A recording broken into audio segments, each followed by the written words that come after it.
in the Kern family. Good evening, ladies. This is your half-hour call. Half hour till the top of the show, that's 30 minutes.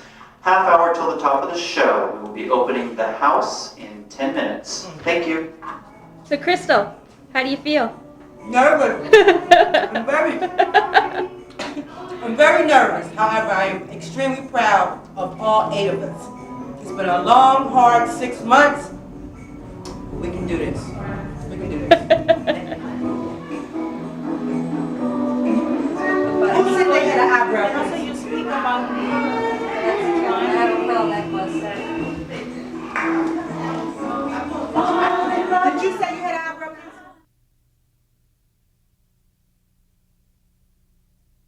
riding, flying, soaring, free! I gotta hear it build, so your soaring has to be really big. Riding, flying, soaring, free! That's... Okay, ready? 5, 6, ready, go! I have a great sense of freedom. Keep going. Move. Use the whole stage. It's just not enough space. Rage for the cages we women have been kept in. Rage that generations of women have eaten. For breakfast, lunch, and dinner. Now I stay and break the cycle. Excellent. Oh, good. You did good. I have a great sense of peace. Oh, tell me about your great sense of peace. I can be Mamie. Don't have to be anybody else but myself. All right. You gotta live, you gotta dream. You gotta run, you gotta fly. Everybody together. You gotta keep on shaking. Who the hell would want to do this alone anyway? Yeah. That's right. I am still a woman of purpose. Crystal, let's take it away. We'll make it through together.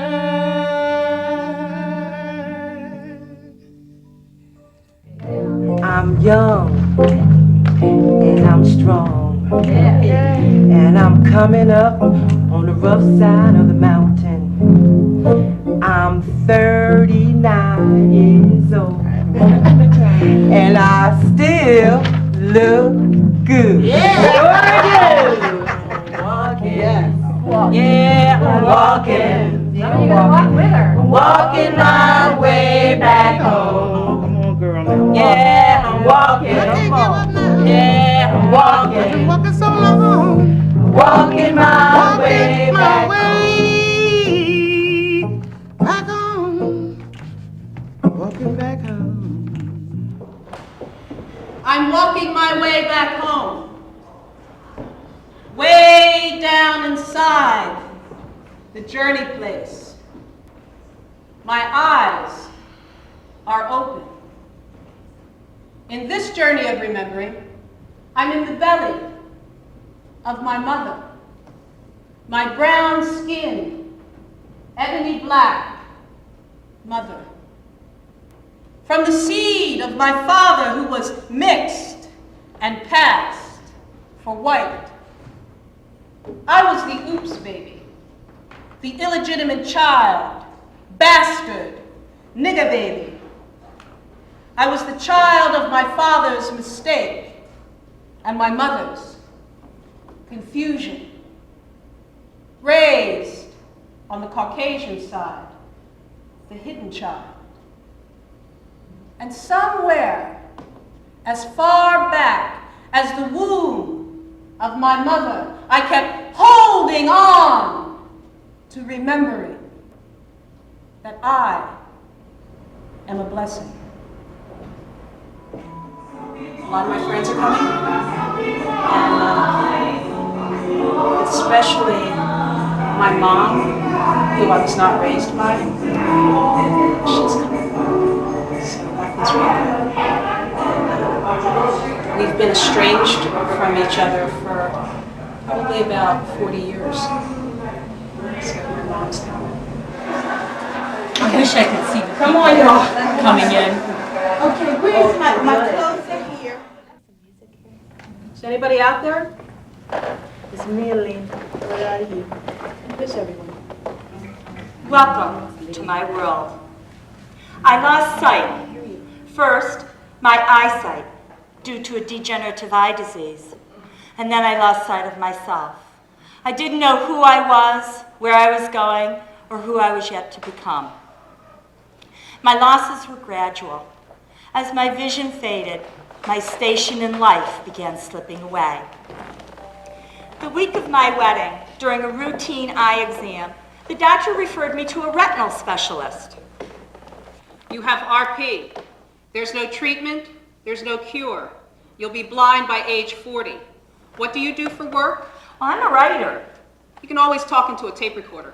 No big deal. I'd be old by the time I was 40 anyway. Nonetheless, I went home and telephoned my husband-to-be and offered to call off the wedding.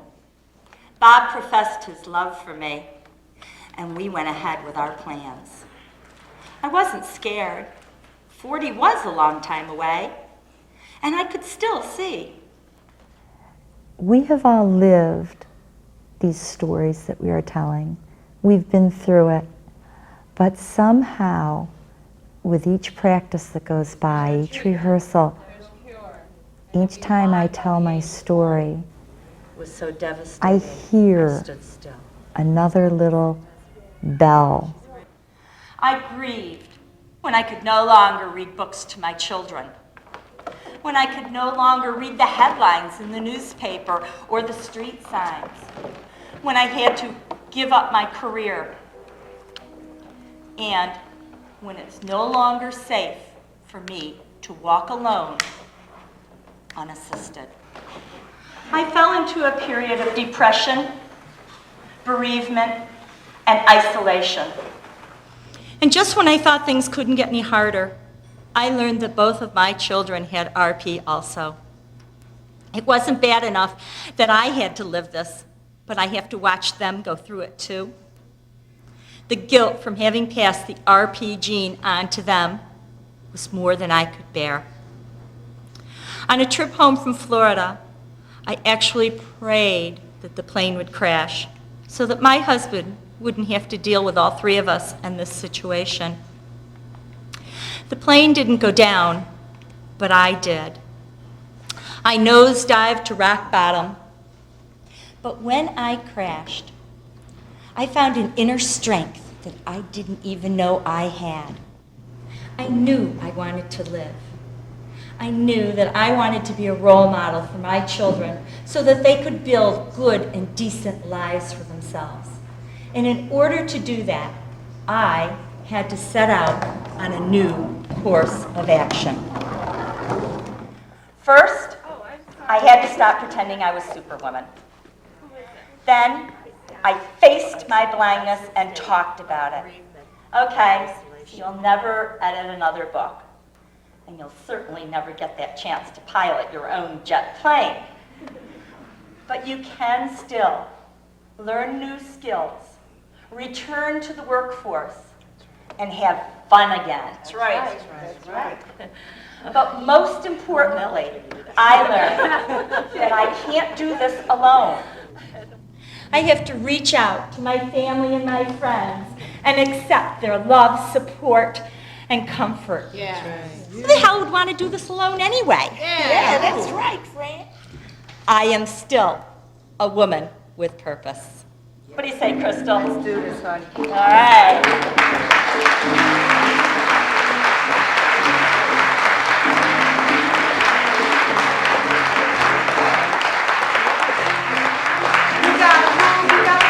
Okay, I will. You gotta live, you gotta dream. All right. You gotta run, you gotta Keep on shaking. One of the things I have set out to do is to make sure that with each day that passes and each new person I meet, is to try in some way make them aware of disability and blindness and how they can effectively interact with me. And I think that just my participation in the program, I hope that the audience will see that, yes, I am a woman who cannot see, but I'm out there. Great. Ladies, this is your 20 minutes. 20 minutes until places, please. 20 minutes until places. Now I'm leaving it up to you, Lord. I'm blossoming up. I'm bursting into bloom. The flower starts with the seed, which comes from the flower into the ground. Some greenish, swirl. Yeah, girl, I am bursting up. This is my spring. My summers, winters, springs, and falls were always for someone else. But this spring is mine. When I was a little girl, I was molested as a child, and then I was raped for a number of years. And then I had a relationship with a man. We had a married relationship. He came home one night and he had been drinking, and he commenced to beat me up. And it shocked me. It took me out. I was like, So anyway, he did it again. And I said, this is it. I don't believe God put me here for nobody to beat me to death. So I left.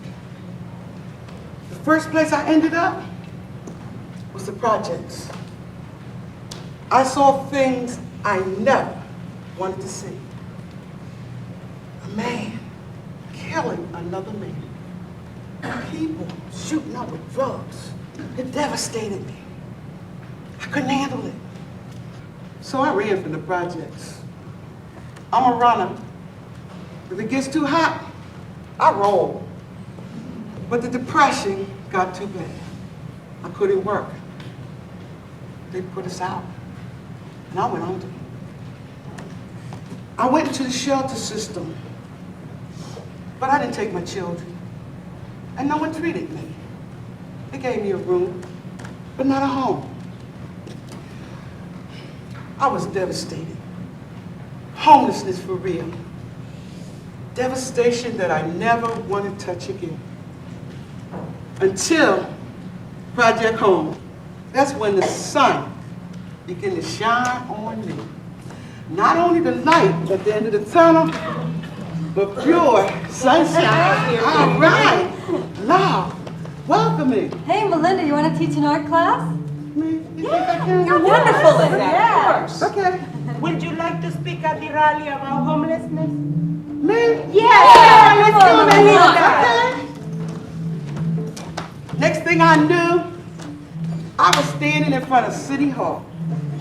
I am Melinda. I used to be homeless, but I'm here to say we can do better. Yeah! We have to stop talking love and start walking love. Yeah! Melinda. We are all citizens of the human race. Yeah! Some people fall in love, some people cry, some people open to life, some people lie. We are the ones you know, some pass us aside. They've taken away our pride and set us outside. I have been in other shelters, and they left me hanging. But when I came to Project Home, they addressed the person. It's a wonderful thing. I have gratitude for giving me a roof and a place to sleep when I didn't have that. But that I think of homelessness as a disease, and that will not cure the disease, but the disease is curable. And you must address the whole person. No more welfare light, no living wage, no respectability. I gotta live day to day. fall in love, some people cry, some people open to life. Some people die.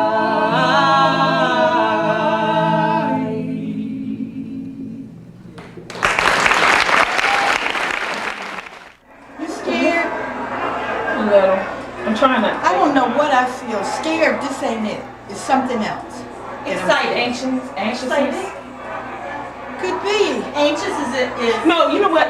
It's not really scared. I was scared earlier. Right. Every time I thought about it, I was scared. Right. But now it's like that butterfly, tingly feeling like, we gotta do it now for It's real. one of those feelings that I haven't felt. I haven't yet I'm matured enough to describe it. But let's go see. You may look at me now and see a beautiful woman who has style, who has a reliable job, a nice home, and I drive a Mercury Mystique when you go. You may see a grandmother who loves to play with her grandkids. Sure don't look like no grandma to me. Who sings off-key, dances, and loves to travel. But if you look back a little further, you see that I'm a recovering addict. So am I, baby. Who lived like an animal in an abandonment with no electricity or running water. Who tricked for drug money, who spent time in front of a judge. And if you look back a little further, you see that I'm a woman who's been running all my life. In my addiction, I did whatever I had to do to get drugs. Things that I never thought I would ever do. I stayed with a very abusive partner. For some reason, I felt safe in doing that. He was on drugs too. And we live in an abandonment. I buy water from a guy across the street because I like a clean house, believe it or not. Now, would you ever talk to each other about your lives when you were high or hanging out, or you would only talk about scoring again? She hung out with the... I hung out with different type of people than she did, as far as, but we all did the same thing. But the caliber of people were different. So Caliber. we talked. What do you mean by caliber? See, I knew she was gonna go there. Yeah, okay. I knew she was gonna go there. What do you mean by caliber? Whereas we would say, yeah, we all was in the life. We were smokers. We were smokers, and we would sit down. But y'all was crackheads. We smoked crack, yeah, Really? we did. But we smoked. But first it was recreation, was moderation and recreation. That's how it was with me at the beginning. Sure, even in the middle. But see, even in the middle. When you say different caliber, I say different caliber because we were functioning addicts. All these addicts work. I was functional you can have a at function. one point. No, At every one day. point. I went to work every day, made money every day. Every and day smoked until every you day. changed. Every day. Every day you Always worked until had you a job. changed. Always had a job throughout my whole addiction. Until the day you changed. Until the day I went to rehab. Okay. Right. No, but what I'm saying in opposed to you, to a crack house, we did know that we were scumbums. We didn't know that. Evidently, y'all didn't. No, so we I think no, we y'all did. had- We never thought Yeah. we was scumbums. Well, see, I got to the it was point the where place I we realized that I had become Yeah. like an animal. I was living like an animal instead of than a person. I realized that, and I thank God I did, because that's a part of me wanting to change. No woman in our circle went out and tripped. Why? Why? What for? You never had. I bet you every never woman had in to that do it. circle went out and tricked. You bet probably you- don't even I'll know bet you you was did. tricked. That's what it I bet was. you did. I bet you did. No, You no, ain't no. never I can tricked. say that. You even tricked No, I your never- boyfriend so he can give you money for I dope. never had a boyfriend that got high. It's no. But when it comes down to it, you will do whatever means is necessary to get Right, there you high. and me. However, Right. you will come up with all kind of That's right. concoction of Yes. things. Yes. Anything that you That's could. right. That's right. You know what I'm If saying? you had so, to, yes. You know, it was like that kind of thing, and Okay, wait a second. This is the way it's going to forgot get about good. that. The Okay. beer can. Child, I love the beer can. I did. You had to put your ass, you make the hole. Yeah, I didn't like it the first. Well, I didn't like it either. I didn't like it the first. I didn't like it either. That was just a waste of my money. Well, wait a minute. The second time I tried. Oh, that was the bomb. That was the one. Oh, girl. I see the eyes got all clouds. big and my I didn't ears feel popped any open and pain. I didn't the feel room got lonely. like I didn't real feel wide. nothing. I was like, loved it. this was the one for That me. was it. Oh, I knew it. That was the one for me. Yes. Well, let me tell you this, girl. What about when the guys think they want to have sex? Oh, I loved it when they wanted to get high first. Woo! Oh, But child, and they be you want to trying. talk about something funny? He couldn't even get it up all I night know. long. I But like in them his kind. mind, That's the way my days his were. mind thinks that he can. Yeah. You know, it's like the little train that I love think I them can, I kind. think I I love can. them kind. And I'm like, ain't Because- nothing happening. I don't care what you attempt to do, what you think I can do to help you. It ain't rising to the occasion. I know. I be saying, what are you? This is a true holding me story. hostage for what? That You can't happened do later nothing? on that All night. right. My boyfriend was my drug. He was my man. Didn't get my business. Didn't Oh, ask me good. no This is a questions. good lead-in to He the didn't boyfriend. ask me no questions. He didn't get in my business, and it didn't require nothing for me but spend time with him. That's why I could get high by myself. Okay, you I talk ain't about need boyfriend nobody with else the- except with for the- my with the money sex and my now would dope. be a good place. To be honest with you, my addiction wasn't really the bad part. The bad part was being raised up in a household with 5 of the siblings and being sexually molested by my stepfather and my mother not believing me. You just don't know how hard, but what keeps me going is God. And knowing that I never have to go back there. A part of me just wants a microwave recovery.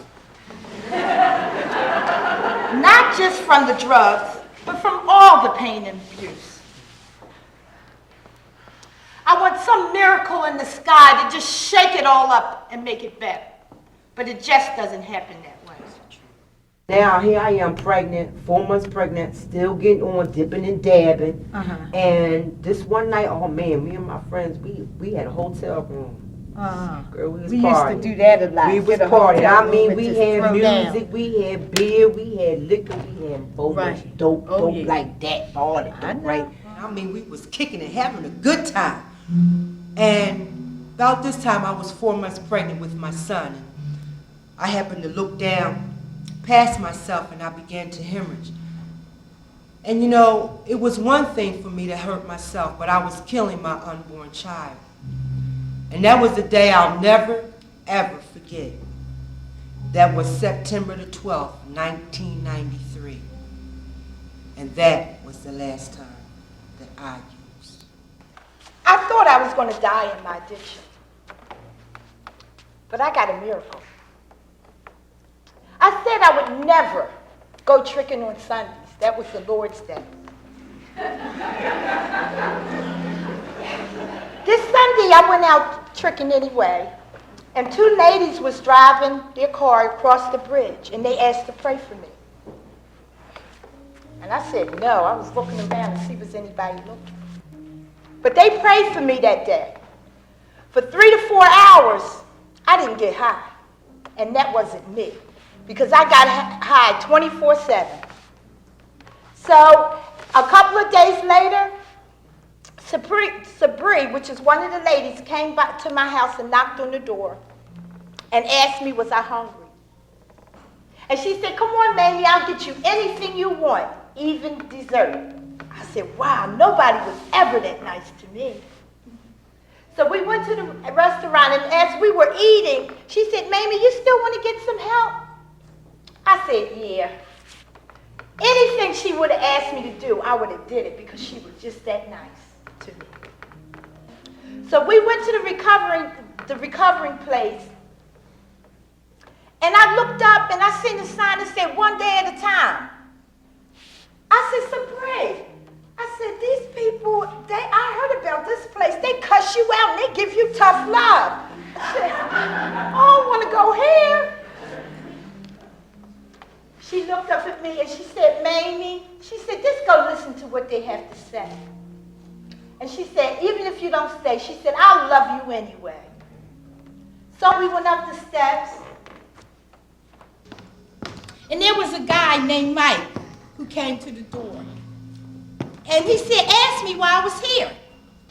And he said, are you sick and tired of being sick and tired? And that sound right. And I said, yes, I'm sick and tired of being sick and tired. And he said to me, Welcome home, baby. I was down and out, all forgotten about. But now I know I'm not alone. I'm walking my way back home. I'm still young and I'm still me. I feel like there's nothing that I can't be, 'cause I'm walking my way back home. My favorite part is walking my way back home. That hits a place for me here, because I feel that in our everyday journey in life,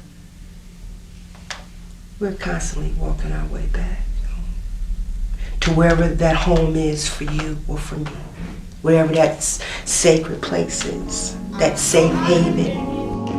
I know I can. Ain't nobody gonna stop me.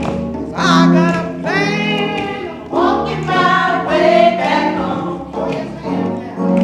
Step by step, every day, minute by minute, I'm on my way. I'm walking my way back home. Walking my way back home. So many times I tried and I tried, but I said to myself just one more time. Every situation, every single hour, I just concentrate on feeling fine. Step by step, every day, minute by minute, I'm on my way. I'm walking my way back home. Walking my way back home. Walking my way back home. These are my sisters. You know, their pain is my pain. And I think my part is weaving in between and sharing my part of the story, weaving in between their story, and really holding the place that the only thing that works is truth. I hear her heart beat, and I feel her blood roar. A memory that had always been with me until I forgot. I forgot because of all the abuse. I was the baby with scars all over her body. Scars from being beaten with fan belts off a washing machine. Visible scars from sexual abuse beginning at the age of 8. Beginning at age 4, 5 abusers whom I had trusted. I had enormous shame. I thought I never would measure up. I stopped trusting myself and others. I confronted it and them. I told, but nobody believed me. For me, opening my mouth and say, yes, this is what happened to me. It did happen. I experienced this, but I'm moving on. But I won't be silent. It's not about holding on to the pain. It's about being able to say something, because from age 4 on, I was made a keeper of a dark secret.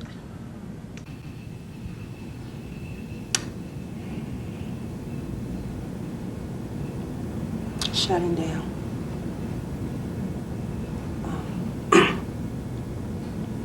Right now, this is very, very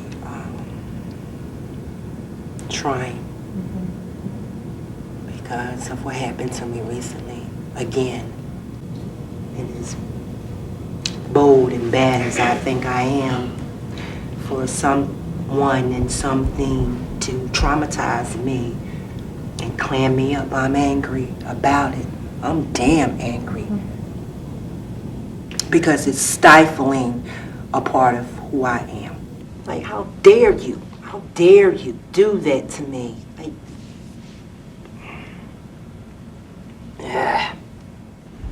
When I experienced the trauma, it feels like it's with the intent to close my heart so that I forget how to give. And so for me, what forgiveness is not allowing the assault to close my heart, but to stay in the openness, to find the courage and the strength and the power to stay in my openness so that I can maintain giving.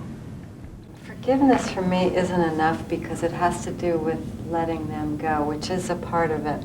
But it's the part that I think makes a woman strong is that it's like, oh, it has gifted me. It's made me a better human being.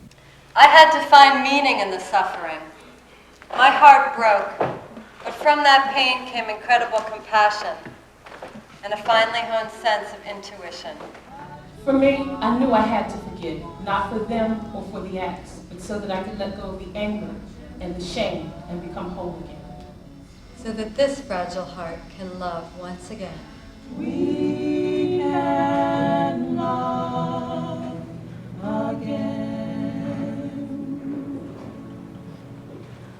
Like the root of all our sorrows, we are growing strong. And like the breath of our tomorrows, we know we belong. A fragile heart once broken, a gentle word is spoken, and we can love again. We can love again. We can love again.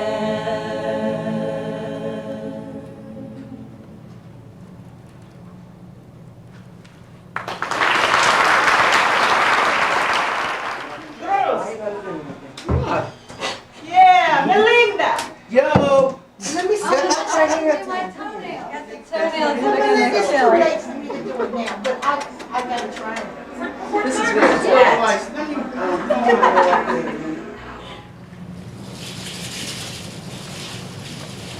I wade in deep waters, waters others won't go in.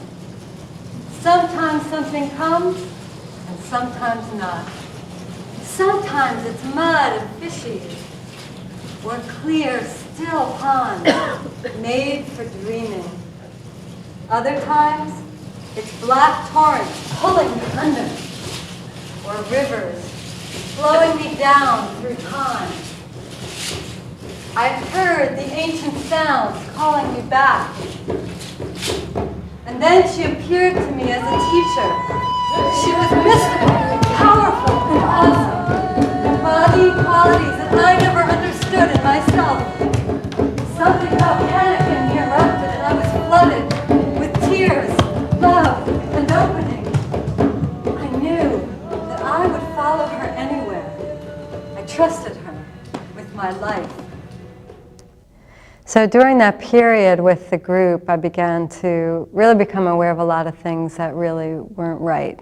I'd been aware of them for a long time, but it was like all of a sudden, everything seemed to turn on me. And because I felt like it was all my fault, I didn't talk about it at all. And my thoughts were just going around and around and around, and I was blaming myself. When I had the courage to speak out, they all turned their backs on me. Felt I was a traitor to their ways. Once I got in, I didn't know how to get out. My thoughts were going round and upside down. Confused, angry, terrified thoughts. I knew they could all get inside of my head and read my bad thoughts. And I thought it was all my fault. Going round and upside down, I began to crack. It wasn't really until much later that I realized that I had had a nervous breakdown. And the reason that I didn't even know that, I believe, was because there is such a stigma attached to that kind of experience. I'd wake up every morning shaking with fear. I had anxiety around the clock, and I cried all the time. But I was so depressed that I couldn't get out of bed. I was too ashamed to tell anyone ever got resolved. I thought that it was all my fault. I'm invisible. We recorded a certain part of my story on tape. It was a part, there was a time in the real story where I actually kind of had a feeling that someday I would be telling this story. And it makes me want to cry now. When I heard that tape, I felt like a prophecy had come true. Others have come before you. Cannot move. If you live through this, you'll have something to give back. You'll have something to give prepared to die. A pearl, give back. Your gift prepared here for. Be prepared. Comes from suffering to die. The dark night of the soul. Your true self to light.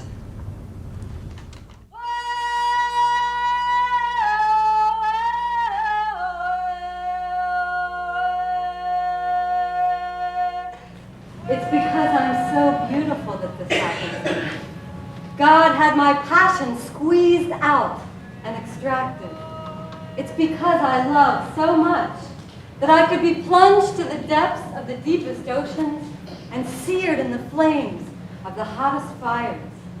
How else could I have found the jewel of myself? Maybe I'm blessed to feel so fully. Maybe it's a gift that life cracked me open. For perhaps I have a complete symphony inside of me waiting to be played. Maybe a cure for illness or an artistic masterpiece. Maybe there's something inside of me so beautiful, so powerful, that God said, let's blast out the bedrock and get to the gold.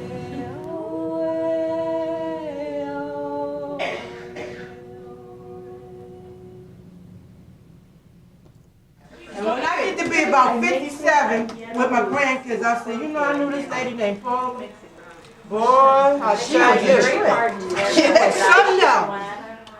I had the pleasure of working with that lady. You talking about somebody that'll make you do things you don't want to do. I ain't kidding you.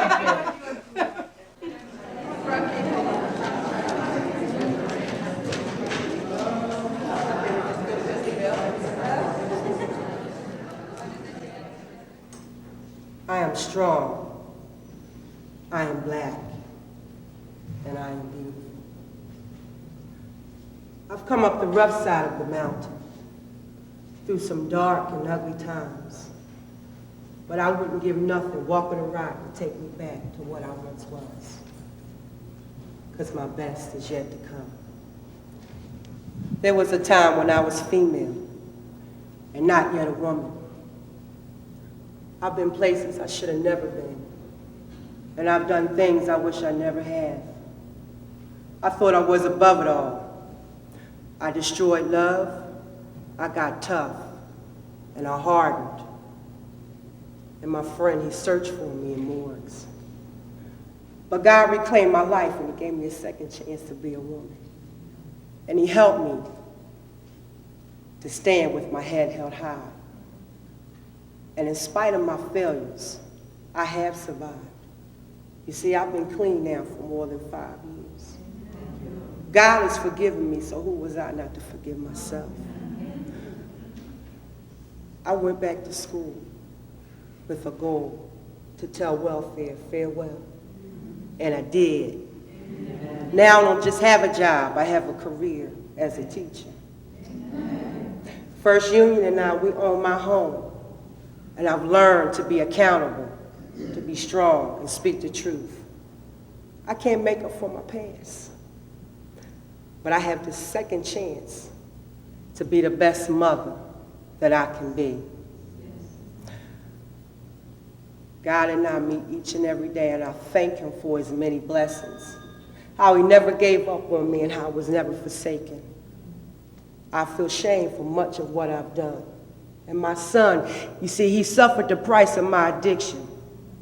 But if I can help one woman, just one woman, know that she is not alone and that it's never too late, then this path would have been worth the pain. Some people call me a wise woman. And once upon a time, you know, you had to be old to be wise. But wisdom, it comes with experience. And it's what you do with it every day. I'm still struggling. You don't just die, it's how you come back. I'm Crystal. And I'm strong. And I'm a mother. And I'm a woman. I am young. I am black. And I am beautiful. And there's nothing I can't do. With God and truth beside me, my best is yet to come.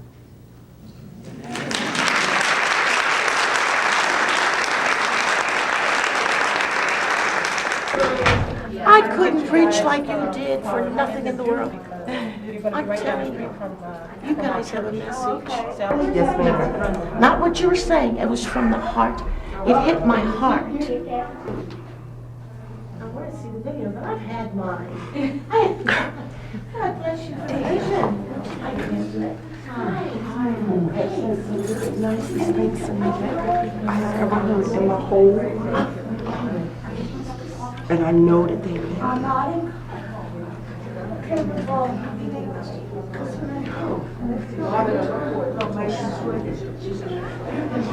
This is like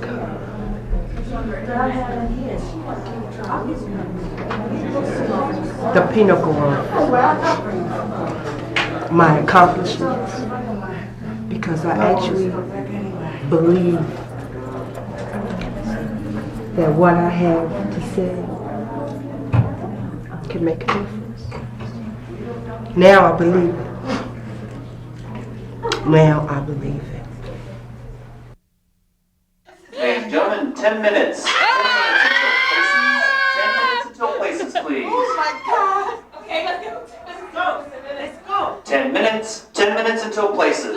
10 minutes until... July 5th, 1994. A day I'll never forget. I call it my Independence Day. It's the day that I began my journey to the Marcella that you see today. A woman who has survived and made it. Who can stand up for herself and no longer has to hide. But I wasn't always like that. I spent 10.5 years living in fear and degradation as a victim of my ex-husband's abuse. I became brainwashed and traumatized. I believed the things that he said to me, that he loved me, and that it was my fault that he beat me. In my constantly frightened state, I felt I was worthless, and that somehow I deserved the constant humiliation and craziness that was my life. But that was before I staked my independence with wobbly knees and boarded a Greyhound bus for a domestic violence shelter in Ohio, 500 miles away from home. I had my youngest child, Danny, with me, 2 suitcases and a carton of apples. I left behind my family, my friends, job, my home, and my church to go somewhere I didn't know anyone. And I eventually gave up even my own name.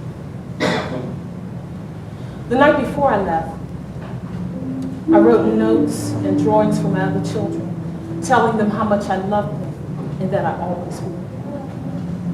It was the hardest thing that I've ever done in my life. Each day I wake up, I know that we'll make it through. We'll make it through. We'll make it through. We'll make it through.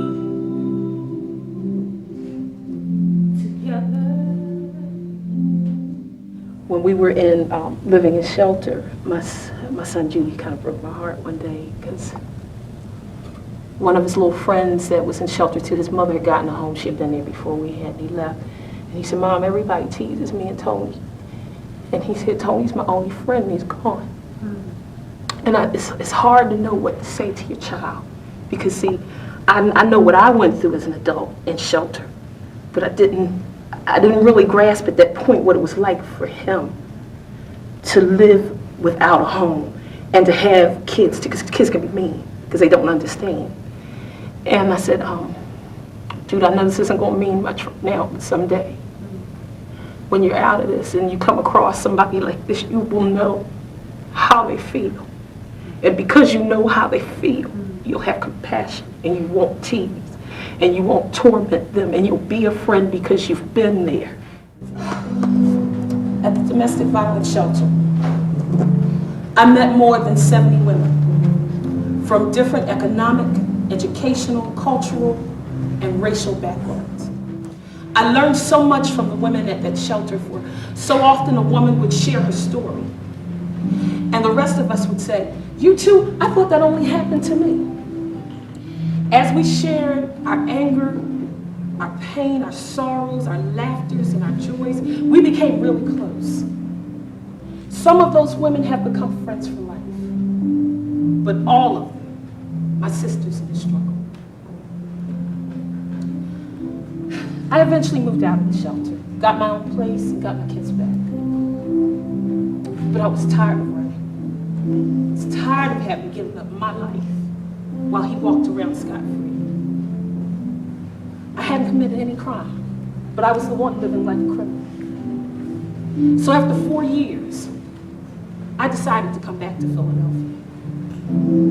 I wouldn't lie to you and tell you that it wasn't scary. My family was afraid for me. But I knew that I had a right to live anywhere I wanted to live and to walk down any street without having to look over my shoulders. He eventually found me. But when he did, I told him I wanted a divorce and that if he ever touched me, he'd be prosecuted. There are laws to protect me. Bad things happened to me, but I wasn't destroyed. And I know whatever doors won't open for me, I'll eventually find one that will. I think of my sisters in the struggle every day, and I carry each and every one of them with me always in my heart, always praying that they will be safe. I miss my children, and oh how they must have missed me too. Then later on at a shelter, my son was teased and feeling blue. See, about that time, his best friend had moved away. And I said, son, remembering this will give you compassion someday. Each day I wake up, I know we'll make it through. Each day I wake up, I know we'll make it through.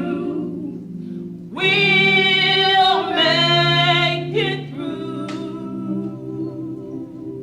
We'll make it through. We'll make it through. Together.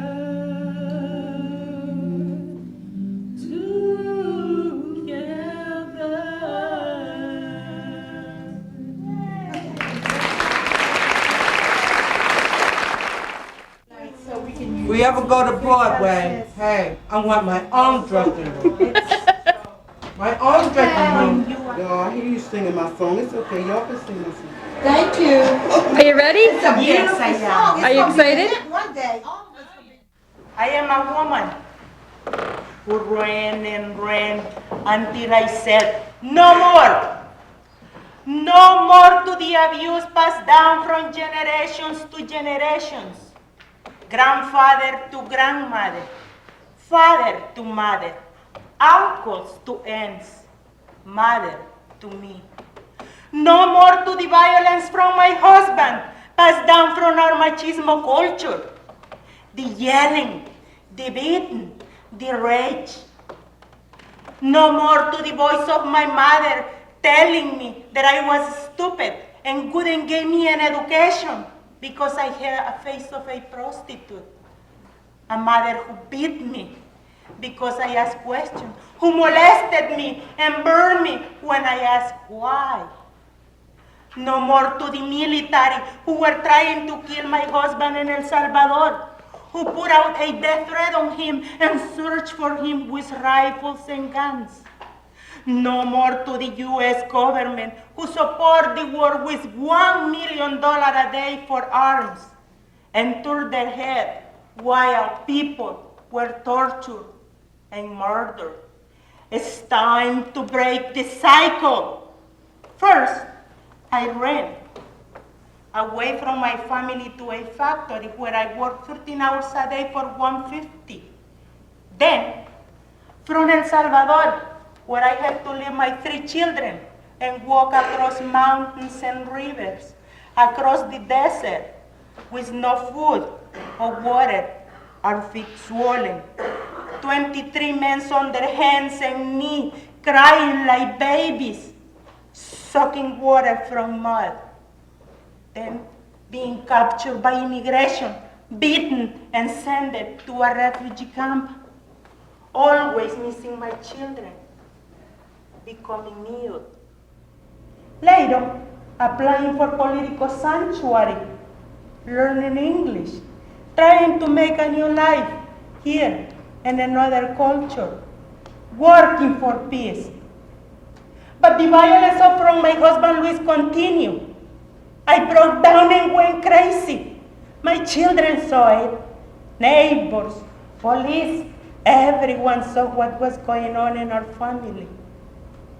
Then we got therapy, and I stayed. I stayed to continue breaking the cycle in our family, helping each other grow and heal. I cry a lot, but I want to stay in my marriage. I know that my life is with Luis. We have gone through so much together. We are both changing and growing. I watch a lot and learn.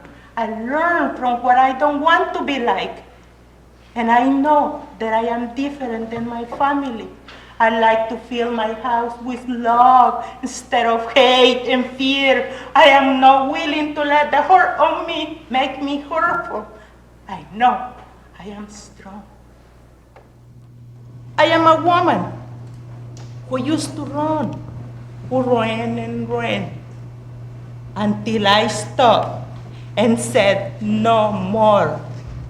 Now I stay and break the cycle. I always have wanted to tell my story in my own way, because it hasn't been just suffering, you know. It's, I know the struggle of life is difficult, but I have fun. I have love. Freedom is wrong or bad. And life is amazing. Everyone break a leg. This is your places call. Places, please. Places at the top of the show. Have a good one.